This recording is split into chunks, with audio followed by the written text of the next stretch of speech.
Friends, welcomes to Eswari life style. இன்றைக்கி நம்ம சேனலில் நைட் டின்னர் பார்ப்போம் ஃப்ரெண்ட்ஸ். இன்றைக்கி என்னென்னா பரோட்டா. இன்றைக்கி வந்து பரோட்டா தான் வீட்டில் பண்ணினேன். இது எப்படி பண்ணேங்கிறத நான் டெஸ்கிரிப்ஷனில் கொடுக்குறேன் ஃப்ரெண்ட்ஸ்.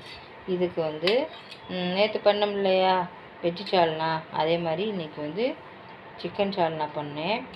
பட் ஆனால் சிக்கன் ஆல்மோஸ்ட் முடிஞ்சிருச்சு, வெறும் சால்னா மட்டும்தான் இருக்குது. ஸோ இன்றைக்கி அதை அட்ஜஸ்ட் பண்ணிவிட்டு இன்றைக்கி நைட் டின்னரை முடிச்சுடுவோம். ஏன்னா மதியமே நாங்கள் வந்து சிக்கன்லாம் சாப்பிட்டுட்டோம், அதனால் சால்னா இருக்குது. ஸோ அதை வச்சு சாப்பிடுவோம். இந்த பரோட்டா வந்து எப்படி பண்ணினேன் அப்படிங்கிறத வந்து நான் உங்களுக்கு கொடுக்குறேன். மெத்தடை நீங்கள் ஃபாலோ பண்ணிக்கோங்க. இதே மாதிரி நீங்களும் உங்கள் வீட்டில் ப்ரிப்பேர் பண்ணி சாப்பிடுங்க ஃப்ரெண்ட்ஸ். அவ்வளோதான், இன்றைக்கி நைட் டின்னர் ஓவர். நீங்களும் இதே மாதிரி பண்ணிவிட்டு எப்படி இருந்துச்சு, டேஸ்ட் வைஸ் எப்படி இருந்துச்சுங்கிறத எனக்கு கமெண்ட் செக்ஷனில் சொல்லுங்கள். மறக்காமல் நம்ம சேனலை லைக் பண்ணுங்கள், ஷேர் பண்ணுங்கள்.